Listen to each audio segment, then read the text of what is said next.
Fala pessoal, sejam bem-vindos ao canal do Professor Fábio William. Hoje iremos fazer uma revisão de biologia na reta final para o concurso de professor temporário, contrato temporário, da banca Quadrix. Então aí vai ser uma baita revisão para a gente relembrar todo o conteúdo que a gente estudou, aqueles que a gente ainda não viu, dá uma anotada, beleza? Então para quem ainda não me segue no canal, tá aí o link, né? Professor Fábio William, tanto no Facebook, Instagram e YouTube, beleza? Puder seguir lá no canal. Sem mais delongas, vamos lá. Então vamos fazer questões todas da Quadrix. Eu peguei todas os da prova da Secretaria de Educação de 2022, que foi para professor efetivo. Então são questões um pouquinho mais complexas quando comparado ao de contrato temporário. Mas é justamente isso, a gente treinar forte para que no dia da prova seja mais tranquilo.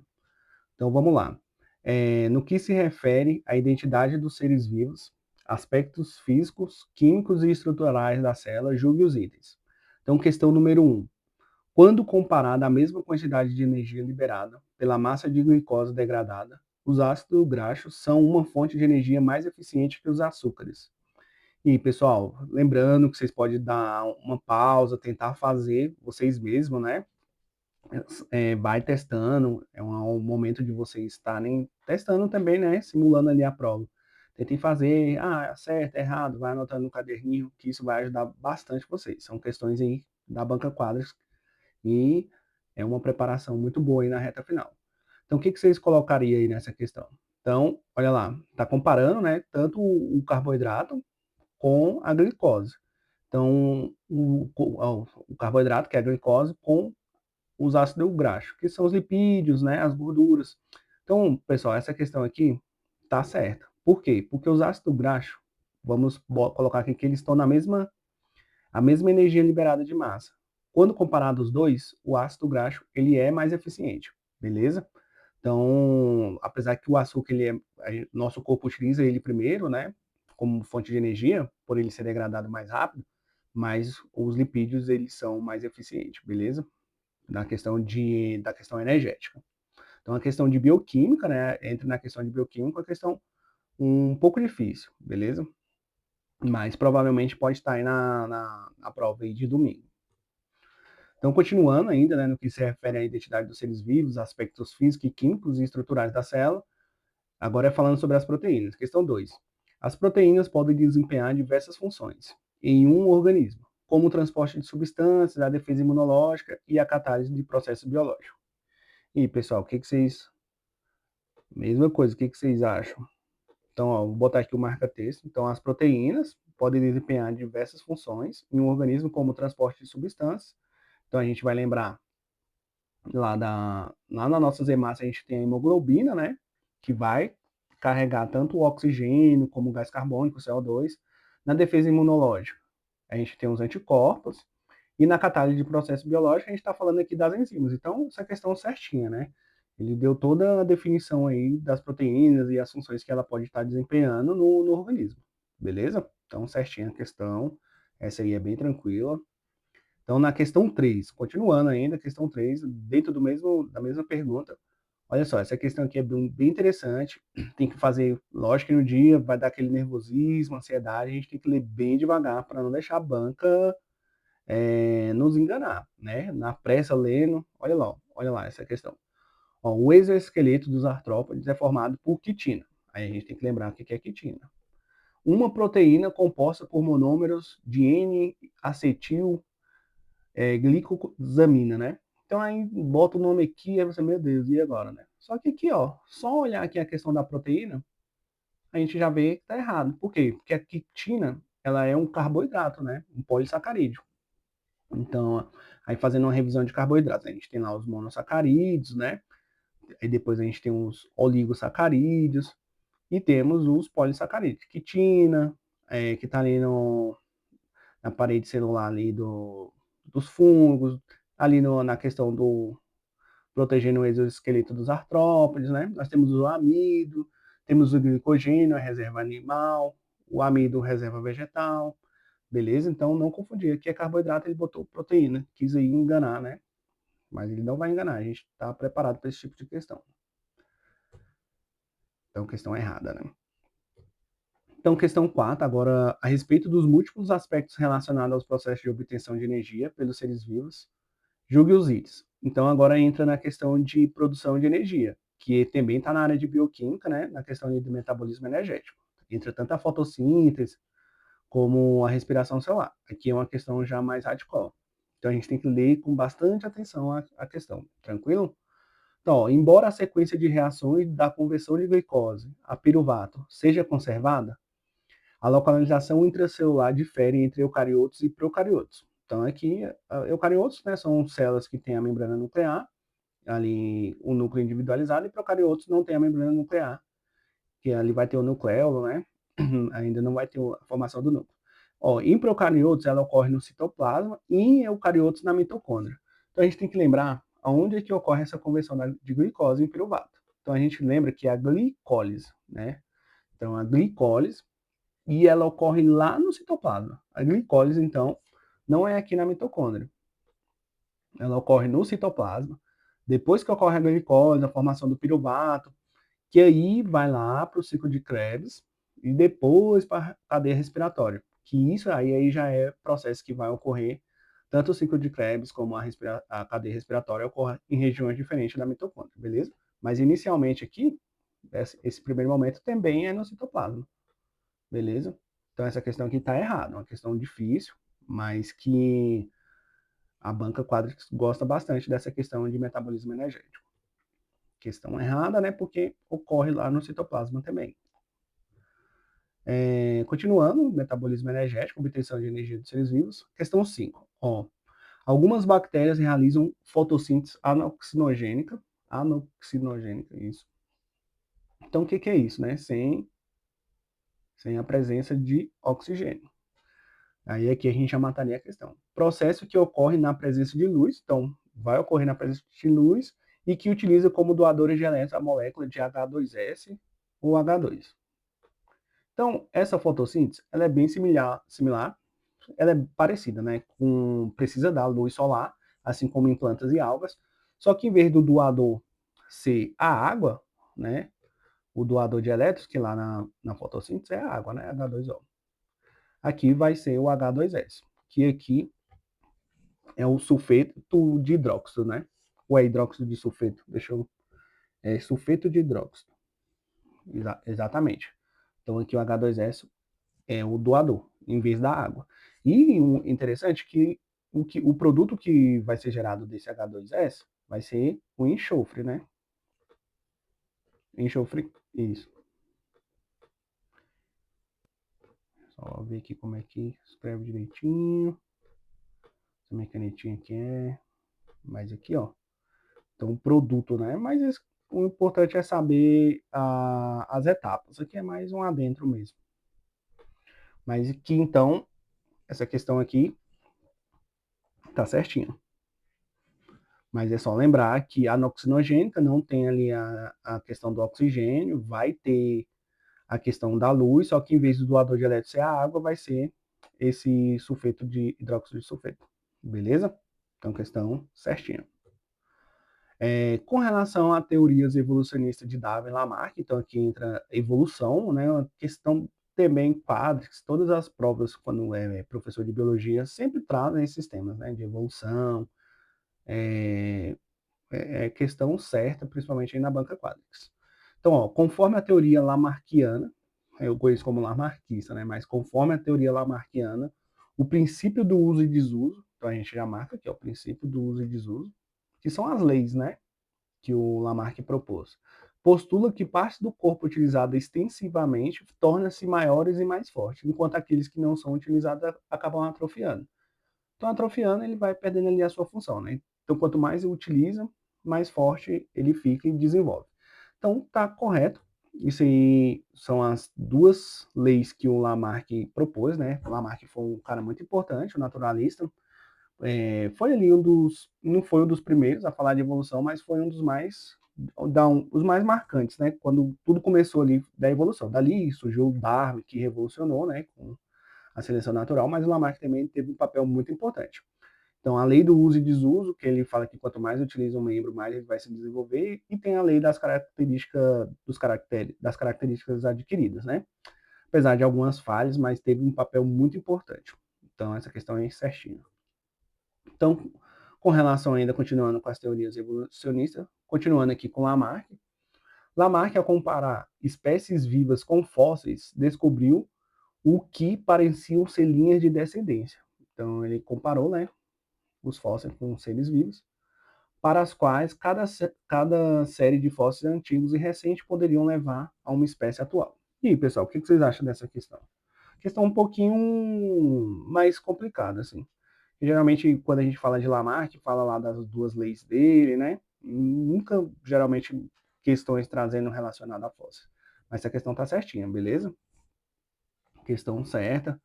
E ele comparando esses fósseis, né? Ele observou que tinha essas linhas de descendência. Apesar de isso ser explicado melhor mais para frente, né? Com as teorias do Darwin. Que aí um ancestral comum, né? Que é o que a gente conhece hoje. Um ancestral comum deu origem a outros seres vivos. Beleza?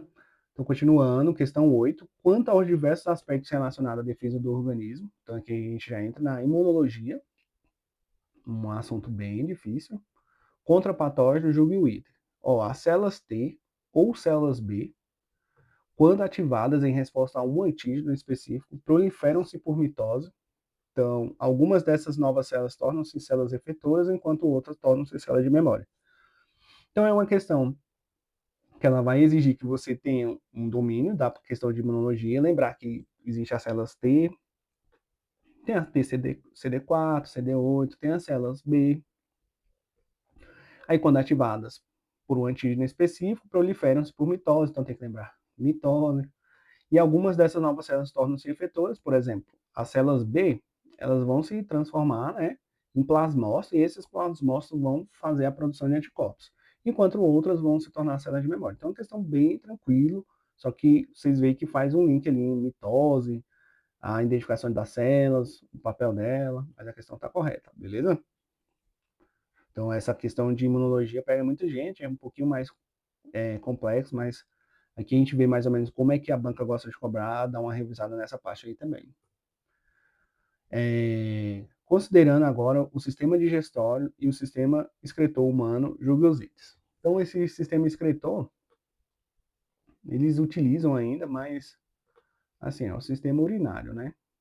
Então, porque o sistema urinário, ele não só excreta, né? Ele tem um papel também na absorção também, né? Acabou dando a resposta, mas não tem problema. Então, urinário, beleza? Mas olha só, uma das funções do fígado é a produção da bile, né? Que consiste em um líquido rico em enzimas como as lipases que auxiliam na digestão e na absorção de gorduras. Então essa questão ele quis enganar, né? A questão tá aí, apareceu que está errada, mas não tem problema. Isso é uma questão bem frequente na banca Quadrix. Ela sempre traz esse negócio da produção da bile. A gente sabe que é o fígado produz a bile, essa bile fica armazenada ali na vesícula biliar. É um líquido rico em enzimas, como lipases, e auxiliam na digestão. Isso aqui está errado, né, pessoal? Na verdade, a bile ela funciona como um detergente. Ela vai ajudar a degradar, ela vai quebrar a gordura e, posteriormente, essa quebra da gordura que vai ajudar lá mais para frente em outros processos. Mas ela não faz esse papel de digestão e nem a absorção, beleza? Ela só quebra igual um detergente, igual quando vai lavar a louça ali que tá aquela panela cheia de gordura, você bota o sabão ali para emulsificar, né? Então esse é o papel da bile, beleza? Mas é uma questão aí que sempre é bem frequente eles cobrar esse tipo e querer enganar ali o candidato. Então questão 10, Quadrix, né? 2022, considerando o sistema digestório e o sistema excretor, continuando, a absorção dos nutrientes no intestino delgado é aumentada pela presença de vilosidades e microvilosidades na parede intestinal. Então, olha só, vilosidades são estruturas que parecem umas luvas, né? E, e ainda mais micro, ainda tem as microvilosidades. E isso vai fazer com que tenha um maior contato ali, né, com o alimento. e faz com que a gente que tenha também uma maior absorção de nutrientes. E isso acontece justamente no intestino delgado. É numa região ali que vai ocorrer a maior parte da absorção, né, desses nutrientes. Lembrando que ele no estômago vai ocorrer primeiro a absorção e a quebra da. Primeiro vai quebrar as proteínas, ali o papel do estômago é quebrar as proteínas, e mais para frente que vai ocorrer a digestão, beleza? E ali no intestino delgado é um dos principais locais. Tranquilo? Então, questão certinha. Em relação agora ao sistema respiratório e ao sistema locomotor, questão 11. Questão também, ó, tem que estar bem atento a essa questão, ó, dependendo lá no dia, ansioso, às vezes você já está cansado dos textos, vai fazer muito rápido essas questões, a gente acaba caindo em peguinhos da banca. Então tem que ler bem tranquilo. Ó, a traqueia, os brônquios e bronquíolos iniciais são sustentados por anéis cartilaginosos incompletos, que lhe conferem estrutura e elasticidade. Então, no primeiro momento, você lê essa questão, você pensa assim, tranquilo, a traqueia tem sim esses anéis, né, que sustentam, é um anel incompleto que vai dar essa elasticidade e estrutura. Só que olha só a questão, os brônquios, pessoal, aqui já está lá nos pulmões, né, os brônquios, bronquíolos, já são as ramificações. Então, se tivesse só falando da traqueia, beleza, a questão estaria correta, mas quando entra aqui bronquíolo e brônquios, a questão fica errada, beleza? Então, na hora, lê tranquilo, vai anotando, vai tentando relembrar, né? Por isso que essa parte de fisiologia é importante a gente lembrar da anatomia, que aí a gente lembra ali da traqueia, aí vai se ramificando em broncos, né? Vai se ramificando em bronquíolos até chegar ali nos alvéolos, e a gente sabe que é aqui na traqueia que tem esses anéis cartilaginosos, então, que deixa a questão errada. Em relação ao sistema nervoso e endócrino humano, julgue os itens. Questão 12. Ó, a medula espinhal, então aqui a medula espinhal, ela pode atuar de forma independente, a gente anota, independente do cérebro, como parte de circuitos nervosos simples que produzem respostas corporais a certos estímulos. E aí, pessoal, o que vocês colocariam nessa questão? Uma questão que a banca quadríceps também gosta bastante de perguntar tanto sobre o sistema nervoso, né? Porque a maioria das questões de banca de concurso, vocês puxar, a maioria é sobre o sistema digestório e respiratório. Apesar de, e eu sinto assim que a maioria dos alunos tem maior dificuldade no sistema nervoso e endócrino, que são mais complexos, né? Então, tem as glândulas, a produção, né? Hipófise, hipotálamo. Mas essa questão aqui, ela está correta. Então, a medula espinhal, ela pode atuar assim de forma independente, principalmente nesses estímulos mais simples, né? Então, igual, por exemplo, em reações, a pessoa toca em alguma coisa e já sente, né, ali, é mais rápido. Então, questão correta. Então, questão 13, continuando, né? Em um organismo sob condições sanguíneas de hipoglicemia, aí já anota aqui, hipoglicemia. Aí a gente lembra, o que é hipoglicemia? É a taxa de açúcar no sangue diminuída, né? De glicose. O córtex, aí a gente coloca o córtex da glândula suprarrenais, secreta o glucagon. Aí glucagon, aí já lembra do glucagon, que contribuirá para o aumento do nível de glicose no sangue. Então, é uma questão que exige do candidato entender tanto a parte de fisiologia como de anatomia. Então, de anatomia, por quê? Porque não é nas suprarrenais, né, que isso acontece. Isso aqui geralmente ocorre lá no pâncreas, né? Então, no pâncreas, que é uma glândula, ela é mista, né? Ela tem tanto papel endócrino como exócrino, e ela vai produzir tanto esses hormônios, tanto a insulina, que no caso que quando está numa hiperglicemia, um aumento da taxa de glicose, vai fazer com que essa glicose vá ali para as células, né? E no caso contrário, quando está aqui na hipoglicemia, ela vai produzir o glucagon para fazer lá, né? Vai lá no fígado quebrar lá os glicogênios, né? Para disponibilizar açúcar fisiologicamente, né? Então, só lembrar que é no pâncreas. Então, a banca quis aí enganar também. Então, não é nas glândulas suprarrenais. Questão errada, né? Questão 14, julgue os itens relativos aos genes e código genético. Então, aqui a gente já começa a falar de genes, né? A parte de genética. Então, também bem cobrada aí pela banca Quadrix. Então vamos lá, um organismo que apresente em seu genótipo, então aqui está falando do genótipo, que está lá dentro da célula, né? Dois alelos idênticos para determinada característica é denominado dominante. Então, questão também que se você ler rápido, dá aquela vontade de marcar correto, né? Mas a questão está errada. Então, lembrando, quem é os alelos idênticos? Então, são dois, lembra lá do azão, são alelos idênticos, né? Só que pode ser azinho, azinho. Então, nesse primeiro caso aqui, por convenção por ser maiúsculo, a gente acaba falando que é dominante. E aqui recessivo. Então, dois alelos idênticos pode ser tanto dominante e recessivo. Não é denominado dominante, beleza? O que deixa a questão errada, beleza? Então, lembrar lá da genética, homozigoto, heterozigoto, dominante, recessivo. Isso aí é bem importante a gente saber. Genótipo, né? A diferença de genótipo e fenótipo. Às vezes a banca pode querer confundir, né? Então tá com aqueles conceitos básicos de genética bem na cabeça, fazendo as questões da Quadrix, né? Nessa última semana, revisando, fazendo questões aí da banca Quadrix, beleza? Para afiar aí pro dia da prova. Então, questão 15, julgando os itens relativos a genes e o código genético. Então, continua no conteúdo de genética, que já é uma questão um pouquinho mais complexa, né? Entra até a questão um pouco de biologia molecular, que a gente vê lá na biologia. Então, olha só, o processo de transcrição, transcrição de uma molécula de RNA mensageiro em uma proteína ocorre nos ribossomos, que não estão presentes no citoplasma. Aí virou assim, uma bagunça, né? Na verdade, os ribossomos ele tá lá no citoplasma da célula, né? E só que aqui o grande lance é lembrar lá do dogma da biologia molecular. A gente tem um DNA. Esse DNA ele é transcrito em RNA, beleza? Então a transcrição é do DNA, a informação lá do DNA e para o RNA.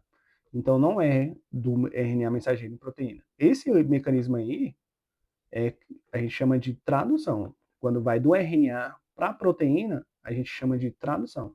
Então a banca trocou aí, né? Então tem que estar com esse bem definido, que é o dogma da biologia molecular.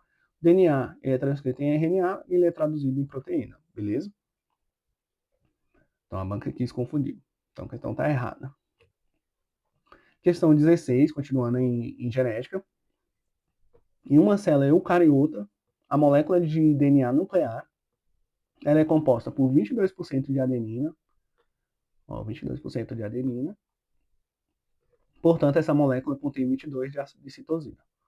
Então é só lembrar lá do A com T, né? A com T, adenina com timina. Então, A com T. Então, a base nitrogenada, adenina com timina.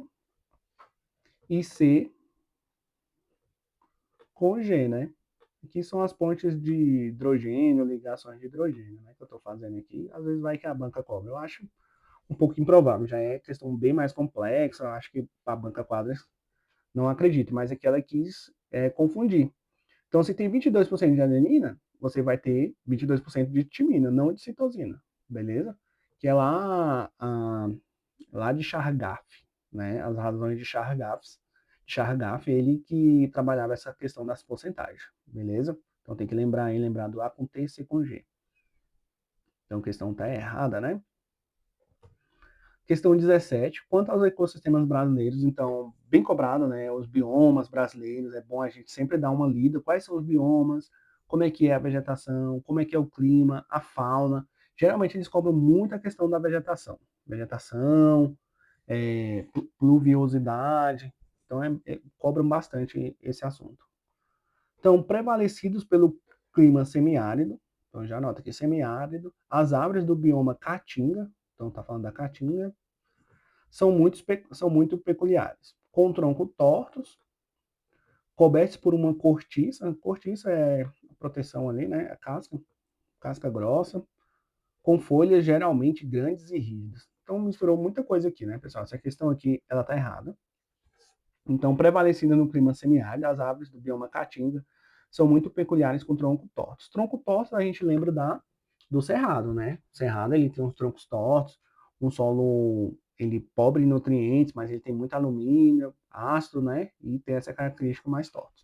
E ele é coberto por uma cortiça grossa, né? Que dá proteção ali no fogo, né? Quando ocorre ali de forma natural. E essa planta é adaptada para esses períodos. E ele botou ainda folha aí, geralmente grandes e rígidas, né? Que já é de outro bioma. Então, questão errada, ficar bem atento, que a banca sempre vai querer confundir ali caatinga, cerrado, né? É bem comum. Questão 18, falando aí do cerrado. No bioma cerrado, estão três das maiores bacias hidrográficas da América do Sul. Tocantins-Araguaia, né, na região norte, São Francisco e Prata. Então é uma questão aí bem tranquila, questão correta. E aqui dá até para dar uma revisada sobre o assunto de rede, né? A rede cobra da região integrada de desenvolvimento econômico fala um pouco desses assuntos das bacias, né? Então, assim, essa questão está correta, beleza? Questão 19, dentro dos biomas ainda. O clima predominante do bioma Pantanal, falando de clima, Pantanal é o tropical semiúmido. Então, questão bem tranquila, certinho, né? Então, a gente precisa dominar quais são os climas de cada bioma, saber quais são os biomas, qual é a vegetação predominante e o clima. Isso aí é dever de casa, pessoal, que a gente tem que ter. Com certeza vai ter duas, três questões aí em relação a isso. E essa aqui é bem interessante, uma questão bem difícil, assim, não é muito difícil também, mas é difícil, considero difícil para de genética. O heredograma a seguir representa uma família cuja investigação genética demonstrou existir uma doença genética. Então, falando de doença genética, né? O cladograma já vai estar na próxima imagem ali. Com base nessa situação hipotética, julga os itens. Então, olha só, tem aqui o cladograma. Então, a gente precisa interpretar bem esse cladograma. Aqui sempre vai ter essa legenda: homem, aqui não afetado, mulher não afetada, homem afetado, mulher não afetada. Analisando-se o DNA mitocondrial, olha só, isso aqui é importante, mitocondrial, de 3,1, aí vamos lá no 3. Que é um 3,1? 3,1 e 3,2. Então, vai analisar o DNA mitocondrial desses dois indivíduos, tanto do homem como da mulher. É possível estabelecer o parentesco com o 1, 2. Vamos lá, quem é o 1, 2, né? Aqui, 1, 2. Então, aqui é o homem afetado, mas não com um. Então, não com um. Então, a banca aqui, pergunto para vocês, o que vocês colocariam nessa questão? Certo ou errado? Então, é uma questão difícil e ela quis enganar o candidato. Na verdade, é o contrário. Porque quando a gente fala de mitocôndria, tem que lembrar lá da reprodução, que geralmente a mitocôndria que a gente recebe, né, a gente recebe lá pares, os alelos do pai e da mãe. Geralmente, quando a questão é mitocondrial, é da mãe, né? Porque lá no espermatozoide, quando vai ocorrer a fecundação, a parte mitocondrial ela não adentra, né? Não faz a fecundação. Então, o 1, 2 é o homem. Igual tá falando aqui, estabelecer parentesco com 2, mas não com 1. É o contrário. Ela consegue fazer com 1, mas não com 1, 2. Beleza? Tranquilo? Então, questão errada. Beleza? Uma questão um pouco. Sempre quando pergunta essa questão genética, fala da questão mitocondrial. Lembrando que faz parentesco com a mãe. Sempre com a mãe. E não com o pai.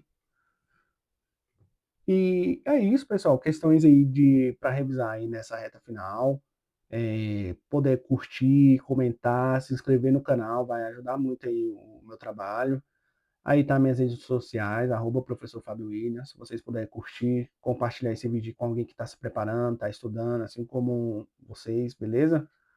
Espero ter ajudado. Um grande abraço.